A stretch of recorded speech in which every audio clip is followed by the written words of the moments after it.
बुलढाणा जिल्ह्यातील शिवनी आरमाळ गावातील एका युवा शेतकऱ्यावर मोठे आर्थिक संकट कोसळले आहे। शेतीला पाणी न मिळाल्याने कुटुंबावर आर्थिक तणाव वाढला। या परिस्थितीमुळे शेतकऱ्यांचे हाल कधी संपणार असा प्रश्न विचारला जात आहे। बुलढाणा जिल्ह्यातील शिवनी आरमाळ गावात एका युवा शेतकऱ्याच्या कुटुंबावर मोठे संकट ओढवले आहे। राज्य शासनाचा युवा पुरस्कार प्राप्त केलेल्या या शेतकऱ्याने शेतीच्या पाण्याच्या समस्येमुळे अनेक अडचणींचा सामना केला। गेल्या काही महिन्यांपासून खडकपूर्णा धरणातून शेतीसाठी पाणी मिळावे अशी मागणी केली जात होती, मात्र प्रशासनाकडून यावर कोणतीही ठोस पावले उचलली गेली नाहीत। यामुळे शेतकरी आर्थिक संकटात सापडले आहेत। स्थानिक नागरिक आणि शेतकरी संघटनांनी शासनाच्या जल व्यवस्थापनावर प्रश्न उपस्थित करत तातडीने मदतीची मागणी केली आहे।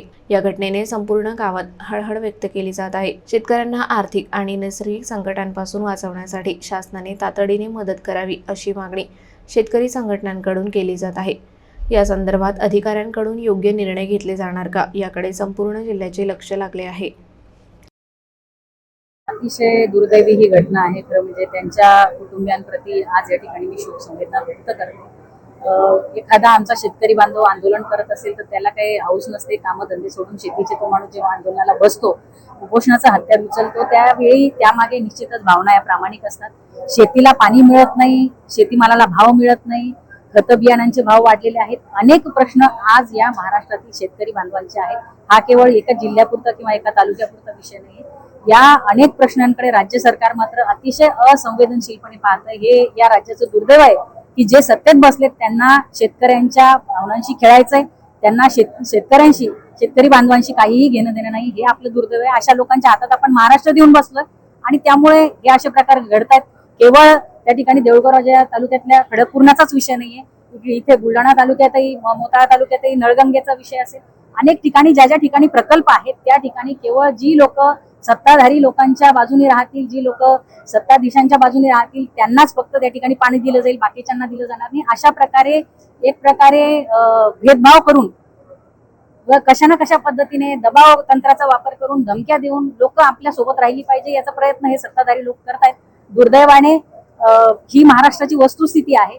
परंतु याकडे राज्य सरकार जर कानाडोळा करत असेल, शेतकरी आमच्या एका बांधवाला वारंवार त्या ठिकाणी आंदोलन करूनही केवळ शेतीला पाणी मिळत नाही म्हणून आत्महत्या करावी लागत असेल तर मला असं वाटतं की याच्यापेक्षा वाईट दिवस कुठले पाहायचे राहिले नाही। देऊळगाव राजा तालुक्यातल्या शिवनी आरमाळ गावच्या कैलास नागरे नावाच्या शेतकऱ्यांनी काळीच पिळवटून टाकणारी सुसाईड नोट लिहिली आणि स्वतःचं जीवन संपवलं। कैलास नागरे हे शेतकरी आदर्श शेतकरी होते, हे सरकार पुरस्कार प्राप्त शेतकरी होते।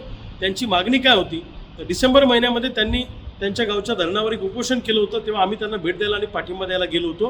त्यांचं म्हणणं असं होतं की खडकपूर्णा धरणामध्ये पाण्याचा साठा मोठ्या प्रमाणामध्ये आहे, तर हे खडकपूर्णाचं पाणी आमच्या 10-15 गावातल्या शेतकऱ्यांना शेती पिकाला जर गेलं तर आम्हाला थोडं बहुत त्या ठिकाणी इन्कम मिळू शकतं आणि आमची अवस्था थोडी सुधारू शकते आणि धरणाच्या भिंतीवर ज्या काही वनस्पती आहेत त्यासुद्धा काढून टाका अशी मागणी त्या उपोषणामध्ये त्यांची होती।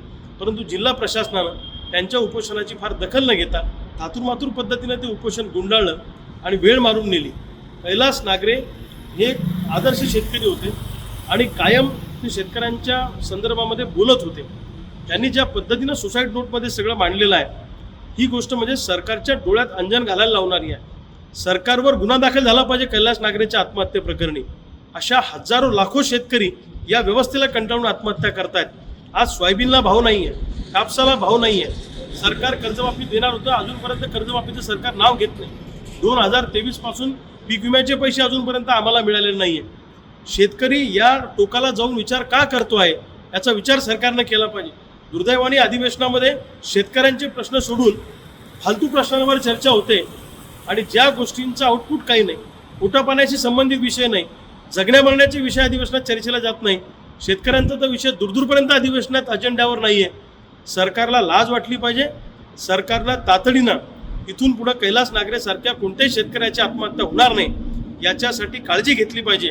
मी स्वतः आता कैलास नागरेंच्या घरी भेटायला जातो आहे आणि कैलास नागरेंच्या शिवनी आरमाळ गावातून हा कर्जमाफीचा लढा आम्ही तीव्र करणार आहोत आणि 19 तारखेला सगळे शेतकरी आम्ही मुंबईला आमचं गाऱ्हाणं मांडायला मुंबईच्या दिशेने येणार आहे।